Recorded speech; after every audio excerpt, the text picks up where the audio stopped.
Bonjour à tous et bienvenue dans ce nouvel épisode de En bord terrain. Aujourd'hui, pas de surprise puisque c'était annoncé la semaine dernière. Notre invité est encore et toujours Jean-Baptiste Dubié. Ouais, c'est moi. Mince. Alors sur cet épisode, on va partir un petit peu sur un autre sujet. JB, tu es parti en Australie avant de nous rejoindre dans les bureaux. Pourquoi l'Australie ? Pourquoi l'Australie? En fait, j'avais toujours rêvé vivre une expérience à l'étranger, depuis assez jeune, hein. Je pense que je devais avoir 20 ans. Et en fait, je me suis lié d'amitié avec un joueur australien qui est arrivé à Mont-de-Marsan quand j'étais au centre de formation, et lui aussi. Il arrivait de Brisbane et on a sympathisé. Il s'appelle Nicky Price. Et on est devenus vraiment copains. Et j'y suis allé, en fait il m'avait invité à Noël, parce qu'en Pro D2 t'avais 15 jours de vacances entre Noël, t'avais Noël et Nouvel An. Ok. Donc ça c'était cool. Et du coup une année, je pense que c'était en 2012, un truc comme ça, on est parti chez lui fêter Noël au soleil dans son pays. Et donc j'avais vraiment adoré. Et du coup, ben voilà, je suis resté en contact avec ses parents, enfin sa maman notamment, avec son frère. Et puis voilà, c'est après les Australiens que j'ai rencontrés dans le rugby et dans ma carrière ont fait que voilà, j'avais un peu cette connexion. À mon deux, je jouais un peu à l'australien, tu vois, j'envoyais des yabbies, good mate, à des dirigeants, des gars qui étaient là, qui avaient 80 ans, ils me disaient Ishi. Et derrière, tu t'atterris à Manly. Ouais. T'atterris à Manly comme ça, ou parce que justement ton pote était de là-bas, ou Mais il n'était pas du tout de là-bas, parce que Manly c'est Sydney, et lui Ouais, de Brisbane, oui. et c'est à une La heure Gold d'avion à peu Coast. près. Ouais, voilà. Et tu connais. Et si tu veux, non, ce que je disais, tu vois, au fil du temps, après j'ai sympathisé, enfin j'ai rencontré d'autres Australiens, et en fait... Que t'as préféré? Que j'ai préféré. Non, non, mais tu vois, avec des mecs avec qui je suis vraiment lié d'amitié aussi. Donc je suis toujours pote avec Nicky. Et quand on était en Australie, on est forcément allé sur la Gold Coast et chez lui, et avec sa maman. Donc ça me faisait trop plaisir de les revoir. Mais le lien que j'avais par rapport à Sydney, c'est avec Budgie Smuggler, la marque de maillot de bain, avec qui j'ai pu faire quelques vidéos avec des amis de Bordeaux, dont je tairai le nom. Et du coup, ben voilà, on a gardé le lien, créé des connexions, et si tu veux, l'opportunité elle s'est faite là où justement, ils nous ont dit, ben oui, venez, puisque j'embarquais aussi ma femme dedans, et venez, puis vous travaillerez pour nous là-bas, donc parce qu'il fallait évidemment travailler pour pouvoir vivre là-bas, parce que la vie, comme partout, hein, si tu travailles pas au bout d'un moment. Et donc ça s'est fait très simplement, et c'était vraiment une méga occasion pour moi perso de réaliser quand même quelque chose d'assez fort, et de le vivre avec Alexia. Voilà. C'était juste voilà, incroyable. C'était le moment ou jamais, parce qu'on n'a pas d'enfants, donc de le faire, tu peux le faire avec des enfants, mais c'est pas le même voyage. Donc c'était vraiment une super opportunité. On n'en garde que du bon, quoi. Elle aussi, l'Australie, ça lui donnait envie. Enfin, tu y avais été avec elle en 2012 déjà ? Non, on n'était pas ensemble à cette époque-là. Mais par contre, c'est vrai que ça faisait partie des choses. Voilà, un voyage en Australie, elle l'avait en tête. Et puis, tu sais, elle joue au basket. Et elle avait justement pris contact là-bas avec un agent pour peut-être aller jouer là-bas. Mais l'éloignement, et moi en France, c'était pas le même timing et tout. Ça aurait été un peu compliqué. Ça aurait été cool, le rêve, ça aurait été en fait qu'on joue tous les deux là-bas, tu vois, mais au final, c'était plus possible. Sur Alex avait pris sa retraite, et tu vois, moi j'étais en train de vivre ma transition, donc tu vois, mais bon, c'était quand même trop bien comme ça, quoi. Ouais. On était allé voir du basket, on était allé voir du rugby, mais de l'autre côté de la barrière. Pas mal aussi, quoi. Ouais, pas mal. Et le fait d'avoir déjà ton opportunité avec Laurent, etc., ton nouveau boulot, est-ce que ça a aussi mis voilà, un peu des bases en mode on part qu'un an et on va vraiment vivre une aventure d'un an, quoi. Ouais, complètement, en fait. C'était voilà, une chance incroyable pour moi, parce que si tu veux, quand l'histoire, en fait, j'étais en fin de contrat 2022-2023. J'apprends très tôt que c'était Christophe au mois de septembre qui me dit voilà, on ne te gardera pas l'année prochaine, donc très bien, tu vois, je le savais relativement tôt, donc j'ai pu aussi un peu me projeter. J'étais vraiment bien à Bordeaux. Après, j'étais quand même un peu en fin de course. J'avais 33 ans, bon, je savais que j'en avais encore un peu sous la pédale, mais j'avais cette idée de partir à l'étranger qui me trottait vraiment et je voulais pas le regretter. Et au final, en fait, l'opportunité avec les changements qu'on a eus, l'arrivée de Yannick, la Coupe du Monde, ont fait que j'ai proposé à Laurent, parce que c'était une idée que sur laquelle j'avais justement réfléchi, d'être joker Coupe du Monde et de voir si ça pouvait les intéresser avec Yannick. Et ensuite, à la fin de mon joker, du terme de mon contrat, à la fin de la Coupe du Monde, je parte en Australie. Et donc en fait, c'était parfait, parce que ça coïncidait parfaitement avec. Nous, on avait beaucoup de joueurs internationaux qui avaient été ponctionnés par l'équipe de France. Donc il y avait pour moi une opportunité de faire 4 mois supplémentaires. J'étais hyper content de relancer une saison avec un nouveau staff, tu vois, et Yannick qui était aussi hyper chaud pour que je prenne tu vois, que je continue jusqu'à après la Coupe du Monde. Et du coup, tout s'est fait hyper naturellement. Quand je lui ai dit à Laurent qu'après je voulais partir en Australie, donc je lui ai raconté mon histoire, il m'a dit mais tu vas faire quoi après en revenant? Tu vas continuer à jouer? Je lui ai dit je pense pas, j'étais pas encore décidé. C'est là où tu vois on a mis en place ce poste et tu vois cette création de poste et cette transition. Donc si tu veux, moi je suis parti de là, j'avais l'esprit ultra libéré parce que c'était acté, tu vois, on n'avait pas signé le truc, mais bon avec Laurent j'avais sa parole et voilà on avait créé ce poste-là avec lui et avec Yannick, tu vois, on en avait discuté, donc ça avait été quand même fait en amont. Ouais. Ça n'avait pas été très communiqué parce que de toute façon il n'y avait pas lieu d'être et puis moi je partais sur 1 an maximum et au final je suis parti 10 mois pour pas rattaquer trop tard et trop louper, tu vois, la nouvelle saison. Et donc personnellement tu pars quand même, t'as l'esprit libéré, hein, parce que tu reviens, tu sais que tu reviens et même si tu poses des questions parce que tu as cette transition là qui est pas simple à gérer, j'étais quand même dans des super conditions, bien plus simple que pour Alexia par exemple. Donc non, c'est sûr que par rapport à ça c'est super chouette. Ok. Et du coup tu sais que tu pars à Manly. Est-ce que directement tu prends contact avec les Marlins de Manly? Ouais, Manly ça s'était fait justement parce qu'avec nos potes de chez Budgie, eux ils sont basés sur Manly et la boîte, l'entrepôt, les bureaux, ils sont à Brookvale, c'est à côté de Manly et c'est un endroit, Manly c'est un super endroit. Tant que tu vas vivre une expérience à l'étranger pendant 1 an, tu vises à aller dans un endroit qui est plutôt fabuleux et là en l'occurrence c'était le cas. Mais c'est vrai que quand ça s'est commencé à se concrétiser, j'ai appelé en fait le coach de Manly et pour savoir s'il serait chaud que je vienne et si c'était possible, comment on gère le truc, quoi. Parce que tu as un truc avec les licences, tu vois, il faut faire une autorisation de jouer dans un autre pays à la Fédé. D'accord.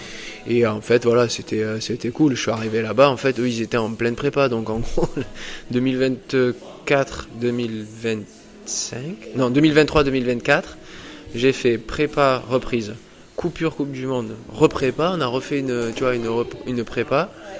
J'ai joué jusqu'au mois de fin octobre, le mois de novembre, je pars en Australie avec Alexia, on part le 1er novembre, on décolle.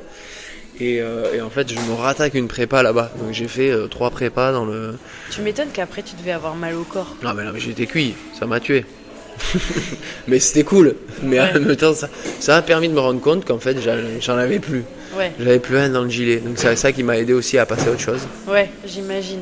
Parce que tu l'as déjà dit dans la presse, c'est vraiment pas le même système. T'étais pas dans un espèce de cocon comme on pouvait l'être ici. Non, en plus parce que j'étais pas dans le circuit pro. Parce qu'en gros, le circuit pro, c'est le Super Rugby et il y a 5 provinces australiennes. Et en fait, moi, je jouais le championnat club de la province des Waratahs, qui est en gros le 2e niveau avec de très bons joueurs qui font le yo-yo à aller en Super Rugby pour les Waratahs c'est souvent pour les Waratahs, ils font ce yo-yo là, donc le niveau est quand même assez élevé, mais en termes d'infrastructure, c'était catastrophique.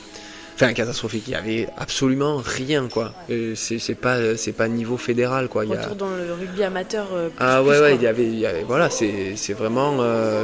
Tu joues vraiment pour le club, avec les copains et tout ça, mais par contre, ils sont tous plus réactifs et puis tu te débrouilles pour faire tes soins. Pour ta muscu, c'était un peu plus compliqué, mais en l'occurrence, Manly était sur une période de transition eux aussi où il leur manquait quand même des moyens et des ressources pour justement mettre en place quelque chose de bien. Et donc ouais, non, c'était pas simple, quoi. Mais ça m'a permis de me rendre compte qu'en fait j'étais dans un process avec les pros où je me rendais compte de rien. Et j'étais dans un process où en gros tout était focus en fait sur ma personne. Ouais. Et ma façon de manger, de dormir, de faire mes soins. J'avais un kiné, on a un kiné à plein temps, un docteur qui était là pour tout. Donc c'est vrai que quand je suis arrivé là-bas, il n'y avait plus rien de tout ça. Et c'est là où j'avais tous les voyants qui ont clignoté. Et j'étais là, bip, attention. Je me suis senti tellement mal physiquement. Donc c'est pour ça que j'ai fait ça pendant 3 mois et demi. J'ai joué 2 matchs amicaux. T'as menti dans la presse, t'as dit 4. 4, ouais. Ouais, mais c'est ça à peu près, parce que je suis arrivé en novembre. Et j'ai arrivé dans novembre, décembre, janvier, février, tu vois, février. Donc tu vois, j'ai commencé un peu milieu novembre et j'ai fini fin février, donc c'est ça. Pour autant, t'es allé voir du rugby un peu quand même là-bas. Et après, du coup, à partir du moment où je me suis sorti ça, parce que c'était hyper prenant du coup, parce que tu t'entraînais tout le temps, et puis tu vois, j'étais quand même assez investi dans le truc parce que ça me plaisait. Et puis j'apportais quand même quelque chose de nouveau pour eux, donc ils étaient hyper intéressés aussi, que ce soit les joueurs ou les coachs. Donc c'était hyper intéressant en termes d'expérience, mais hyper prenant, hyper énergivore. Et quand t'es là que pour un an, je te jure, les semaines elles passaient, mais parce qu'on bossait du coup 8 heures par jour. Moi j'avais un emploi temps plein, quoi, tu vois. Et derrière, entraînement le soir, tu vois, j'étais là, je n'en peux plus, je veux pas.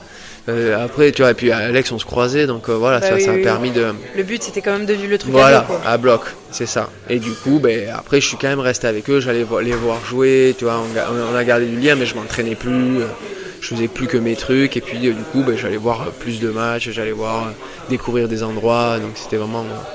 Mais je regrette en rien, je suis trop content de l'avoir fait parce que du coup j'ai noué des liens avec ces gars-là et tu vois t'as pleinement vécu le truc, quoi. J'ai pleinement vécu le truc et tu vois je voulais en fait faire un match avec un nouveau maillot, tu vois. Bon, j'en ai fait 2 mi-temps et mais tu vois j'étais comme un gosse, quoi. Tu vois, mon premier match et tout, je me suis pris en photo avec l'autre centre qui jouait avec moi, tu vois, c'est moi qui lui ai demandé de faire la photo. Et j'étais comme un gosse, quoi, avec le maillot des Marlins, tu vois, je gardais mon petit short, tu vois, j'étais trop content, quoi.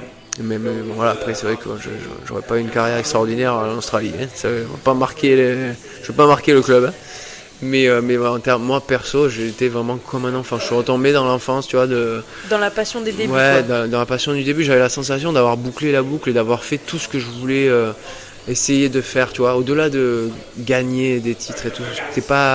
Ça, tu peux pas le décider seul. Ça, il y a des choses, tu maîtrises pas tout. Et évidemment, je regrette un peu de pas avoir vécu la victoire avec Bordeaux, tu vois. Mais tu peux la vivre autrement maintenant. Mais je peux la vivre autrement, tu vois. Mais tu vois, de pouvoir avoir cette expérience à l'étranger, c'était vraiment trop bien. Ouais. Trop bien. En plus, dans ce moment où tu es en Australie, tu fais un petit passage en France qui est passé un petit peu...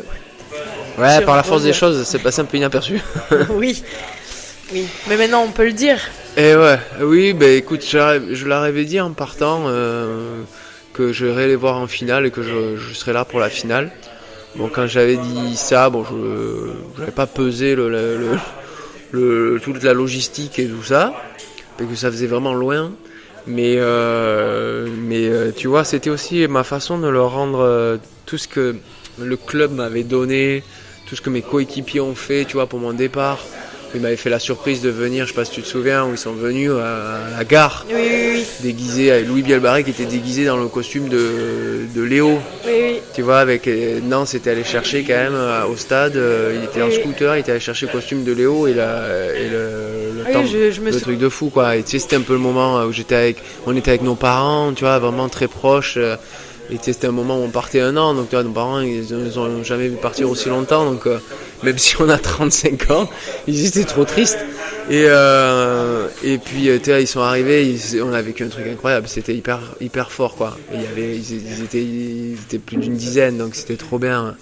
Et du coup c'était ma façon de leur rendre le truc. Donc du coup quand ils ont gagné la demi, il était je pense 3h du matin à Sydney, et j'ai envoyé un message à Yannick Bru et je lui ai dit quand j'aimerais l'appeler, on s'est appelé avec lui et Dylan Perez qui était notre team manager du moment, et j'ai dit bon voilà, je vais venir à la finale, est-ce que ça vous dérange est-ce que je pourrais venir faire une surprise au groupe et tout. Et Yannick a adoré l'idée. Dylan il a géré tout l'aspect logistique, tu vois, sur place, et moi je lui ai dit je prends mes billets et puis on se retrouve à Marseille quoi. Et donc c'était trop bien. Et donc c'était hors du temps. Hors du temps. La semaine d'après, je suis parti le mercredi, j'ai fait un direct. En plus ça jouait le vendredi. C'était un carnage quoi. Je suis arrivé le jeudi, mais j'étais dans l'avion, impossible de dormir. Donc tu vois, j'ai voyagé, j'avais fait 30 heures parce qu'en plus, ou 35 heures parce que je passais par Amsterdam. Donc Sydney, Singapour, Amsterdam, Marseille. Je suis arrivé, j'étais catapulté, mais trop excité. Et puis non, c'était trop heureux de te voir. Ouais, mais par contre personne n'était au courant. C'était c'était en gros, ça restait entre Yannick et Dylan quoi. Et en fait, l'idée c'était que je leur fasse la surprise la veille du match sur la partie un peu vidéo d'avant-match et tout ça. Je leur avais envoyé une vidéo. Et bon voilà, ça reste un moment hyper fort pour moi. Et les mecs étaient super contents. Après, quand je te dis, par la force des choses, le résultat il a été dur quoi. Mais j'ai pas été le déclic quoi. Tu vois ce que je veux dire. Mais au-delà de ça, on a vécu un super moment. Tu vois, c'est aussi ça, le rugby évidemment quand tu arrives en finale, forcément, quand tu sais comment c'est dur d'arriver déjà dans le dernier carré, et que finale et perdre une finale c'est terrible. Mais bon, ce moment-là, il était fort quoi, tu vois, à l'instant présent. Et j'ai vu les mecs qui étaient genre trop heureux quoi. Et c'était, tu vois, la dernière de Gendré, c'était la dernière de Clément. Bigoud, ouais. Tu vois, il y avait quand même un truc fort. Moi, c'était ma fin, j'avais commencé cette saison avec eux, donc déjà personnellement. Tu bouclais aussi. Voilà, je bouclais mon truc, tu vois, donc j'ai vécu, et puis tu vois, retrouver tout le monde, c'était juste dingue quoi. Après 8 mois sans les voir, j'avais quand même bien coupé avec le rugby, mais je suivais tout le temps l'UBB quoi. Donc c'était quand même assez fort comme moment, même si bon voilà, j'ai eu plutôt l'effet chat noir que l'effet de trèfle à 4 feuilles. Bon, on dira pas chat noir quand même. Non mais tu vois. Oui. Mais c'était beau quoi. Ça c'est gros souvenir. Oui. Mais par contre, j'étais trop heureux quoi. Et après, je captais pas. Je te jure, j'avais mon esprit, il était ailleurs. Mon corps était là, mais je savais même plus où j'étais. J'ai perdu là. J'ai pu perdre 2 ans de vie peut-être là-dessus. Parce que je suis reparti en suivant après. Et du coup, tu boucles cette saison, mais tu boucles aussi ta carrière de joueur à l'UBB. Rétrospectivement, là, c'est quoi ton meilleur souvenir ? Mon meilleur souvenir rugbystiquement. À l'UBB, hein. À l'UBB, ouais, à l'UBB, c'est la saison où on perd en demi. Voilà, moi j'ai fait que des saisons où on perdait en demi malheureusement. Au début on ne faisait même pas, on se qualifiait même pas. Mais la dernière saison que je fais complète où il y a l'éviction de Christophe, où du coup Julien Laher et Fred Charrier sont maintenus et tu vois, doivent finir la saison. C'était quand même hyper compliqué parce qu'ils savaient qu'ils n'étaient pas gardés. Et nous, on n'avait pas. Était à Anoeta. Une demi-finale à Anoeta, ouais. Et si tu veux, quand Christophe part, et démute ses fonctions, si tu veux, il y a tout pour que ça implose, quoi. Et il y a tout pour qu'on gâche encore une saison. Et tu vois, moi, j'arrivais aussi au bout du truc, donc t'as pas envie de gâcher encore une saison, et surtout quand tu arrives à la fin, proche de la fin, c'est terrible. Parce que tu veux faire. Voilà, j'avais envie de gagner avec Bordeaux.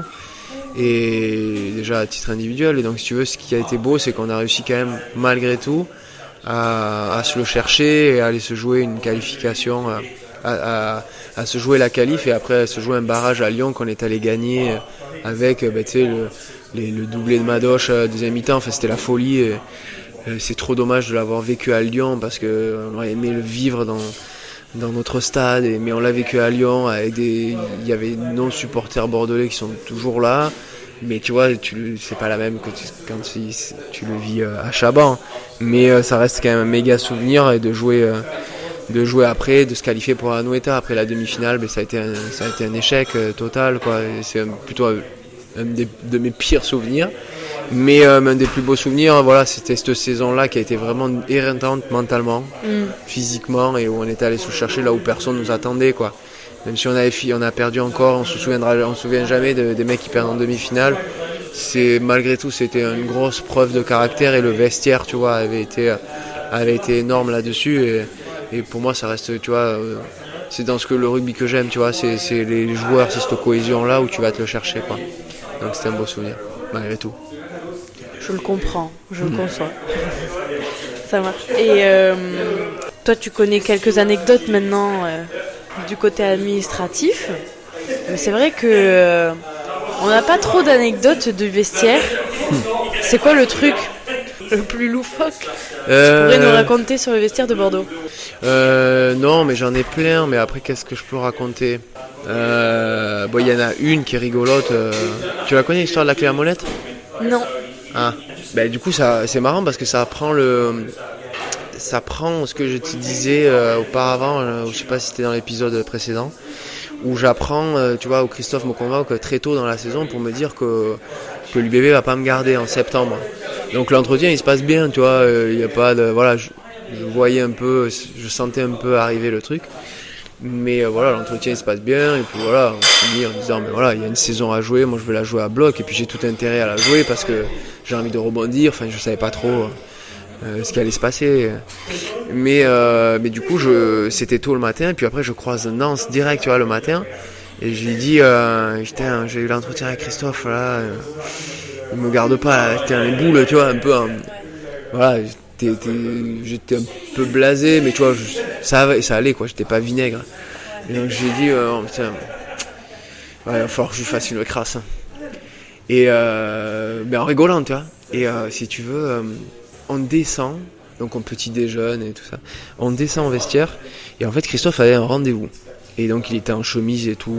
Déjà je lui avais mis une pièce de bon matin parce qu'il était bien coiffé en chemise. Et il laisse son sac, en fait, il vient en bas là, devant les vestiaires, il laisse son sac dans les couloirs. Et je sais pas pourquoi, au moment où il laisse son sac, je suis dans les vestiaires. Et tu vois, on est avec Nance, et là je lui dis mais attends, je vais mettre un truc dans son sac.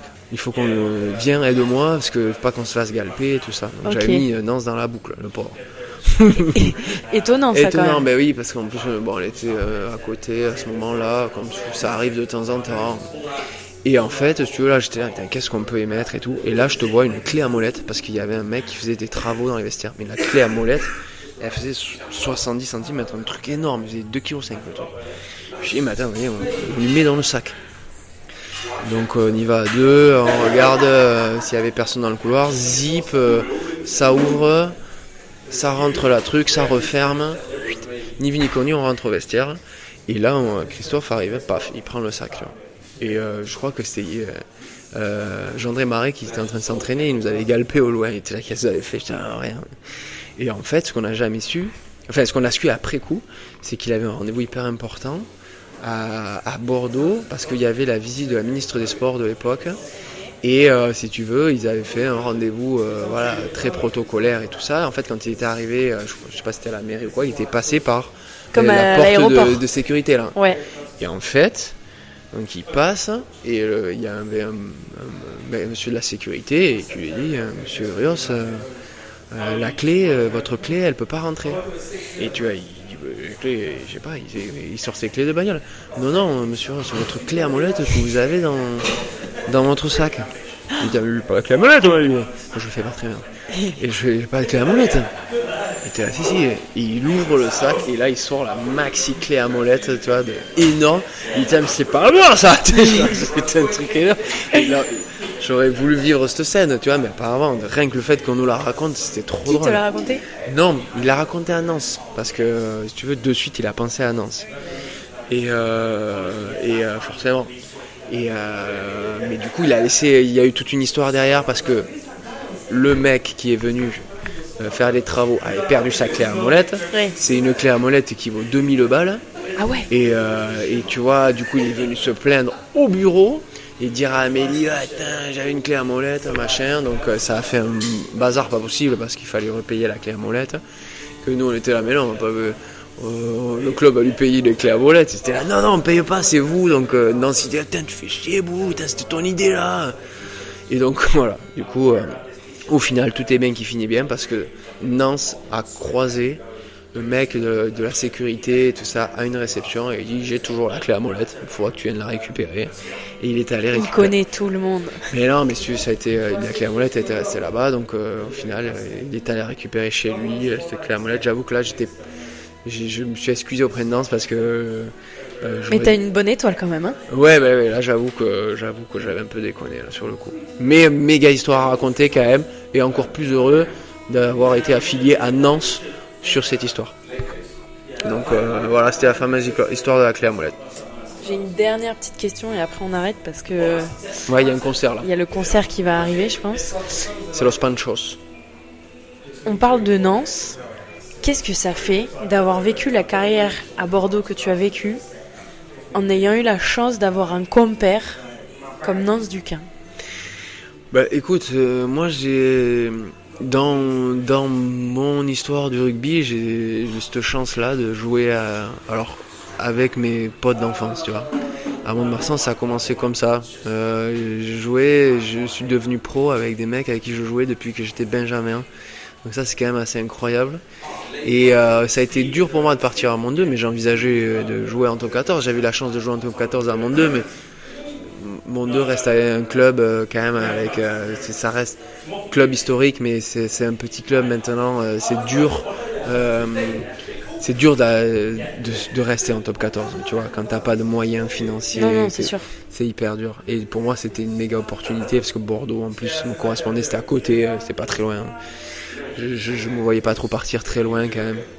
Et donc, c'était un peu dur de quitter mes amis, quoi, d'enfance, avec qui je suis toujours très proche. Mais j'ai eu cette chance-là, en fait, dès le premier jour, de tomber dans un groupe super bien et en fait d'être à côté de Nantes et de lui dire mais tu viens d'où toi? Il me dit de Saint-Lary, mais moi je suis d'Orgelès-Gazost. Et en fait on s'est rendu compte, on avait 2 ans d'écart donc c'était jamais joué, mais on s'est rendu compte qu'on était liés par les mêmes choses parce que mon père avait joué contre son père, mon oncle a joué avec son père, il connaissait ma famille. Ouais. Donc c'est trop rigolo parce que mon oncle a joué à Lannemezan pendant des années, à Saint-Lary aussi. À Saint-Lary pendant des années, et tu vois, en fait on avait plein de liens et donc ça on s'est connecté dès le premier jour et après on a grandi, évolué dans le rugby ensemble, donc c'était génial, mais j'ai eu la chance en fait de vivre ça avec après des gars avec qui on s'est rapproché, mecs comme Romain Lonca, Blair Connor, Titoun Lesgour, Jeff Brown, enfin tu vois, des gars avec qui on a évolué. Oui. Et mais c'est vrai que quand on parle de jeu, mais avec Nance on avait une relation particulière, ouais. Avec Nance on a une relation particulière parce qu'au final on était tout le temps ensemble, on vivait sur Bordeaux, mais sa femme elle était pas à Bordeaux, la mienne non plus, donc au final on était tout le temps ensemble, donc c'est vrai que c'était rigolo. Et du coup on s'est retrouvés parce qu'on avait même les mêmes hobbies, à savoir le déguisement, la connerie, les slibards de bain et le rugby hein. Et donc voilà, j'ai vécu des années folles, trop bien, et je suis trop content, tu vois, de revenir et d'encore profiter du groupe et de lui en étant sur Bordeaux, donc c'est quand même cool, quoi. Merci Jean-Baptiste pour ces 2 épisodes passés ensemble et j'espère que les auditeurs auront autant de plaisir à t'écouter qu'on a eu à enregistrer ensemble au Connors Bar, parce qu'il faut le dire, on est en Connor, live, Blair Connor nous a fait la gentillesse d'accepter de enregistrer donc ce podcast chez lui dans son bar. Merci Blair d'avoir accepté ça. Et puis pour nous, on se retrouve pour le coup vraiment la semaine de Montpellier, la réception qui aura lieu donc le samedi 30 novembre à 16h30 au stade Chaban-Delmas. Les billets sont déjà à la vente. Merci à vous tous de nous avoir suivis et bonne journée. Bonne journée.